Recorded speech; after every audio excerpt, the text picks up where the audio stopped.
raawwiin karoora ji'oota jahan jalqabaa bara 2015 bakka muummeen ministeeraa Dr. Abiy Ahmed argamanitti qaama maaddii biyyaa ta'e keessaa halaalaa keellaatti gaggeeffameera. Ji'oota jahan darbanitti raawwileen hedduun lammiilee fayyadamoo taasisan hojiirra ooluu Dr. Abiy Ahmed ibsaniiru. Caalmaatti dameen qonnaa adda durummaan jijjiirama kan agarsiise ta'uu eeranii gama oomisha midhaaniin guddinni olaanaan kan itti galmaa'e ta'us kaasaniiru. Kanaanis oomishaaleen midhaanii biyya alaatii galaa turan biyya keessatti oomishamuu himan. Gama daldala alaa guddisuutinis keessattuu oomisha bunaa hanga olaanaan gabaa alaatti erguun milkaa inni galmaa'us ibsan. Damee qonnaan milkii olaanaan kan galmaa'e qonnaan bulaa misoomaaf kakaasuun kilaasteraan facaasuunii fi teeknooloojii fayyadamuun ta'uu Dr. Abiy himaniiru. Dabalataanis ji'oota jahan darbanitti paampiiwwan bishaanii hojii jallisiif oolan 48 mootummaa federaalaa fi naannoleen qonnaan bultootaaf akka raabsan taasifamuun bu'aa galmaa'eef shoora guddaa bahateeraa jedhan.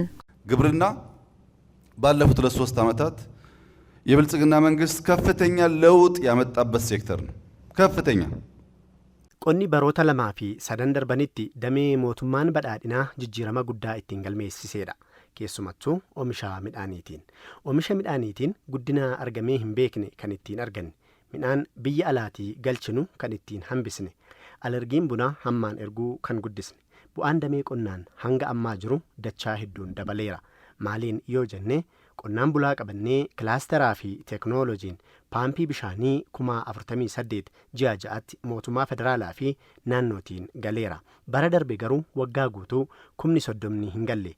Paampii 48 jechuun maatii keessatti nyaataan of danda'uuf faayidaa guddaa qaba. Misooma damee qonnaa raawwilee jireenyaa lammiilee jijjiiraniin wal simsiisuun nyaataan of danda'uu fi gabaaf dhiheessuu irratti xiyyeeffannaan hojjetamuu akka qabu dubbatan. Qaala'insa jireenyaa amma jiru to'achuufis furmaata irratti xiyyeeffachuun hojjechuu barbaachisaa jedhan. በምግብ ራስ መቻል ሽጦ ማትረፍ በምንሰራው ስራ ውስጥ ግብርና አንዱ ሴንተሩ ደሃ ተኮር መሆን nyaataan of danda'uun gurguranii buufachuu hojii hojjennu keessatti dhimmi ijoo qonnaa harka qalleessa irratti kan xiyyeeffate ta'uu qaba.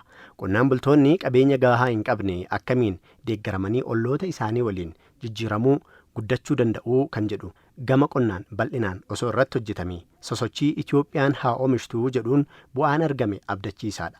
Hojii salphaa miti kan hojjetame. Indaastiriin invest ni godha, booda ni buufata. Investimentichis tokkichumaan bu'aa kan itti argamu ta'uu baatus namoota biyya keessaa dargaggoota deeggarree indaastirii keessa yoo galchuu baannee yoo biyya tokkoon marfame bu'aa hin qabu. Ji'oota jahan darbanitti gama galii sassaabuun hojii olaanaan hojjetamuu kan ibsan muummeen ministeeraa guddina waliigalaa biyyattiin garuu gadi aanaa ta'uu eeraniiru. Kanaanis kontiroobaandii to'achuun teeknooloojii babal'isuu fi hojumaata ammayyeessuun galiin haala barbaadamuun sassaabamuu qabaa jedhan. Waltajjii sosochii Itoophiyaan haa oomishtu jedhuun bu'aan galmaa'e abdachiisaa ta'uu kan yaadachiisan muummeen ministeeraa fuula durattis oomishtoota biyya keessaa caalmaatti deeggaruu barbaachisa jedhaniiru. ኢትዮጵያ ላይ ዋጋ ግሽበት ማለት Itoophiyaatti qaala'insa gatii jechuun dhimma guyyaati. Nyaatanii ooluu fi nyaachuu dhabuuti. Maatii hedduun sababa qaala'insa gatiitiin nyaatee akka hin bulle waan taasisuudha fi qaala'insi dhimma dursi laatamuu fi qabudha. Akkam godheen gabaa tasgabbeessa. Gabaan hojumaata namtolcheen rakkoon ni mudata. Hanqina oomishaan ni gufata. Sirni gabaas ammayyoomuu hafuun ni gufata. Isaan kana seektaraalee waliin ta'ee hiikaa gabaan tasgabbeessaa dhimmi jedhu dhimma sirrii itti yaadamuu qabudha. Raawwii bu'aa qabeessa ji'oota jahan darbaniin argame itti fufsiisuun injifannoowwan diinagdee gooroon argaman caalmaatti bu'aa qabeessa ta'uuf hojjechuu akka barbaachisu hubachiisaniiru. በ6 ወር የነበረን አፈጻጸም ከሞላ ጎደል ተስፋ የሚሰጥ ነው። Raawwiin ji'a ja'aa abdii kan qabudha. Rakkoolee hedduun kan jiran ta'us injifannoo hedduun galmaa'aniiru. Seektaraaleetti bu'aan argamee jira.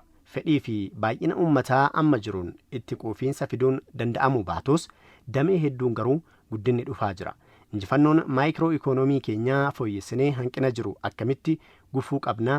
Guddina oomisha alaatti erguu akkamitti haa guddisnu? Qaala'insa gatii akkamitti haa tasgabbeessinu?